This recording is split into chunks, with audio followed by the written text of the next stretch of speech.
गोग्गानो गोनां बाथ्रा दिनै बेयाव जागायबाय मा बुंनो सानो? चतुराई से बॉल को आं बिराद गोजोननाय मोनदों। मोनसे खारना जाहैबाय दिनै जि फोथाराव गेलेदों बे आंनि गामि आंनि समस्ति। दिनै मोनसे जों सुजुग मोनदों जोंनि बे फिसा गामिखौ इन्टारनेशनेल मोनसे कान्ट्रि जोंनि नेबार कान्ट्रि भुटाननि प्लेयार भुटान दैदेनगिरिफोरखौ जों दिनै गावनि फिल्डआव लाबोनो हादों आरो जोंनि जायफोरनाखि बयजोंबो मोजां मोनजाग्रा बर'नि आर्टिस्टफोर बिथांमोनाबो दिनै जोंनि गामियाव फैनाया जोंनि थाखाय खोब गोग्गाथाव। ओंखायनो आं गोजोनदों। आरो मोनसेया जाहैबाय भुटान आरो इन्डिया जोंनि गेजेराव जिहेतु मोनसे रिलेसन भुटान इन्डिया जि फ्रेन्डशिप रिलेसन फ्रेन्डशिप एस'सिएसन बे एस'सिएसननि गेजेरजों फ्राय 6-7 बोसोरनि सिगांनिफ्रायनो मोनसे अर्गेनाइजेसन दानानै बिथांमोना रिलेसन खालामफिननो नागिरदों। मानो होनोब्ला खोथाया जाहैबाय भुटान आरो इन्डिया बा जोंनि ओनसोलजों गोदोनिफ्रायनो खोब मोजां रिलेसन दंखायो। जों साफ्रोमबो उन्दै समाव जों मिथियोमोन गंगार राजा गंगार सेमसा माने जों मिथिगौ बिथांमोना लेबि लाबोयो नङा होमबा जाब्रां लाबोयो कमला लाबोयो ना गोरान लाबोयो जों बेखौ बयबो मिथिगौ। खिन्थु बे रिलेसना जोंनि गेजेराव माने समजों लोगोसे जिहेतु जोंनि गेजेराव बहुद आन्दलन जाबाय माबा जाबाय जोबलांदोंमोन। खिन्थु बै जोंनि जि मोनसे रिलेसन बे रिलेसनखौ जिहेतु दा जों दैदेनगिरिफ्रा गोबां सानलायनानै भुटाननियानो होन जोंनियानो होन बिथांमोना जिहेतु लाबोफिननो नागिरदों बे खोब मोजां जादों आरो दा बेखौनो दिनै रायजोफोरखौ मिथिहोनो बिथांमोना फ्रेन्डशिप जि फुटबल मेट्च खुंदों खोब मोजां जादों। बेनि गेजेरजों दिनै रायजोफ्रा मिथिबाय भुटान आरो इन्डिया जे रिलेसन खालामफिननो बिथांमोना सेस्था खालामगासिनो दङ बे खोथाखौ दिनै रायजोफ्राबो मिथिबाय आरो दा ओंखायनो आं खोब मोजां मोनदों जाहाथे जोंनि रिलेसना मजबुत जाफिनो। जिहेतु जों बुंनो थाङोब्ला बिथांमोनजों जोंजों गासैबो दिगाव सोमोन्दो दङ। जोंनि महर मोखां जानाय थानाय जों जिहेतु मंगलियान गस्टिनि मानसि रिलेसन मोनसे दंखायो हिसाबै बे रिलेसनखौ लाखिफिनलायनो हायोबा जोंनि गेजेराव मोजां जायो आरो मोनसेया जाहैबाय बेफार बानिज्य जोङो जिहेतु खाथियावनो मोनसे नेबार कान्ट्रि दं इन्डिया आरो भुटाननि गेजेराव जोंनि जि फरेन रिलेसनशिप बेबो मोजां बांद्राय रेस्ट्रिक्सन गैया। माने इन्डिया आरो भुटाननि गेजेराव जों उइदाउट पासपर्ट थांलाय फैलाय खालामनो हायो। दा बेवहाय जोङो बिजनेसनि जुदि जोङो एडभान्टेज जों हायोब्ला लानांगौ आरो थारैनो बेबायदि हाबाफारि लानायनि गेजेरजों जिथु मोननै हादोरनि जिथु इउनिटि बा खौसेथि बे थारैनो फैगोन नामा?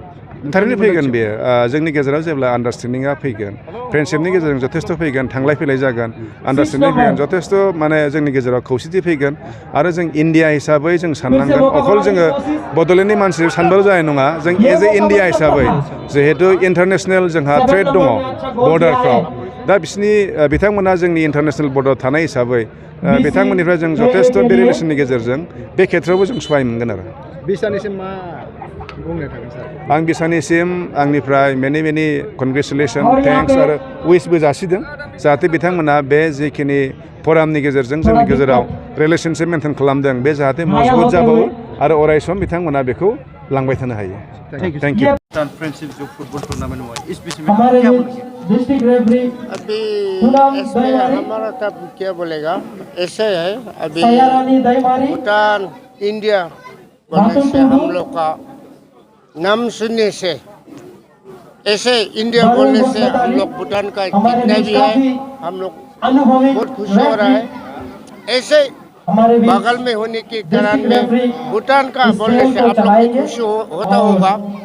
और जितना खाना पीना से लेके नून चपाती से लेके आप लोग का यहाँ से हम लोग लेके जा रहे हैं। और आप लोग का बड़ा भाई होगा तो हम लोग छोटा भाई होगा और हम लोग सब काम के लिए हम लोग खुशी है और हम लोग रिश्ता आगे से हम लोग का अच्छा है और इसी से आगे हम लोग का बाल बच्चा को समय में अच्छा से बन के अच्छा से हम लोग बिजनेस करने के लिए हम लोग का पहले तो भूटान और इंडिया के बीच में बहुत गहरा संबंध था लेकिन आजकल हम लोग इसको थोड़ा कम होते जा रहे देखा रहे। इस विषय में आप क्या बोल रहे हैं?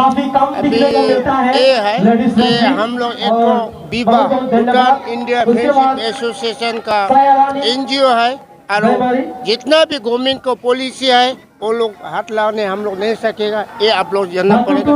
फिर भी हम इतना जानता है अभी जो गैरेज में आना जाना के लिए माना नहीं है आना है लेकिन थोड़ा से वो एंट्री करके हम लोग का कोई भी को पीछे थोड़ा हम लोग का नाम लोग देख के और आप लोग का वोटर कार्ड लोग दिखा के देना है।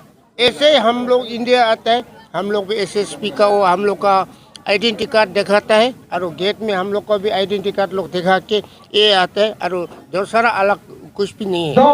आगे से एक खेलने के लिए तैयार है कुर्मा का और फिर से दर्शक के अच्छा ये है, ऐसे हम बगल का ये भेराकुंटा जाने के हम लिए ऐसे लौरीपा है और हमारा इसी जगह में लेके हरसिंगा टांगला डिम्बाकुशी लोग का हम लोग का बहुत कुर्मा था। एसोसिएशन अभी कुर्मा हम लोग का दोनों ही टीम आगे 90s को आगे में था। 90s को एक समय में आप लोग का थोड़ा इसमें जुलूस हुआ। जुलूस के समय में हम लोग नीचे आने का भी अपना से डर हो गया और इतना हम लोग का गोंगार कुर्मा बोल के हम लोग का बहुत अच्छा करके हम लोग आदमी गोरा लेके इधर आके दिन रात हम लोग बच्चा लोग इधर आप लोग के साथ छोड़ के माँ पिताजी लोग दान चावल गोरा में लेके ऊपर जाता था। ये रिश्ता थोड़ा कम हो गया।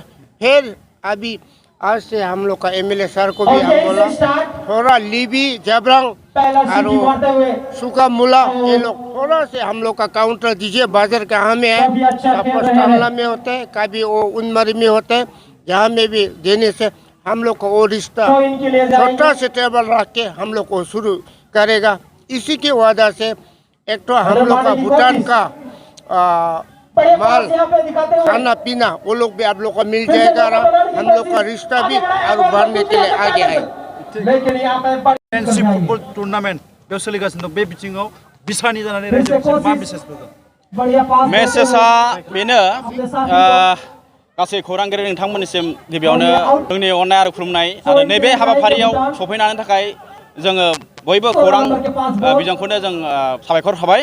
दा मेसेज हिसाबै बुंनो थाङोब्ला जों जिहेथु गोदो गोदायनिफ्रायनो आजौ आजैनिफ्रायनो आबौ आबैसिम जों नुनो मोन्दोंमोन जे भुटाननिफ्राय जोंनि आलासि माखासे फैयोमोन माइ हाखांनाय लोगो लोगो। बे समाव जों उन्दै उन्दैमोन, बिथांमोना गावनि आंगोनि मानसि होननानै फैयोमोन, नागिरफैयोमोन, गराय लाना फैयोमोन।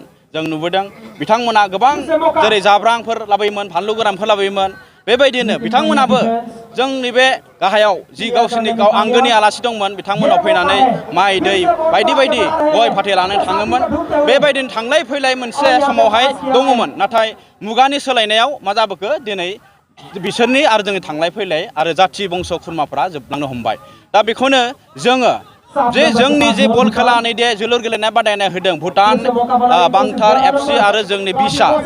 दा उद्देश्यआ बेनो जे जाहाथे जोंनि आरो बिसोरनि जे गेजेराव थानाय सोमोन्दो बे सोमोन्दोआ जाहाथे मोजां मोजां आरोबाव जाफुंफिनो। जोंबो थांनाय आरो बिसोर फैनाय बेबायदि राहा लामाफ्रा आरो फिन जोंनि गेजेराव नुजाथियो। बेखौनो बे मिजिंजोंनो जों बे खेलाखौ होनाय जादों।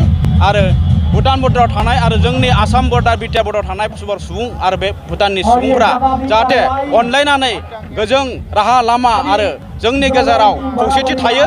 बेबायदि खौसेथिनि आरो गोजों राहा लामा जेरैबो जेथिंबो जाहाथे जेबो खैफोद आफोद गैया, बेबायदिनो जोंनि जिउ खुंलायनायाव जाहाथे जेबो खैफोद फैया, एना एनि फैया, बेखौ जोङो खौसेथियाव लाबोफिननायनि मिजिंजों बे खेलाखौ होनाय जादों।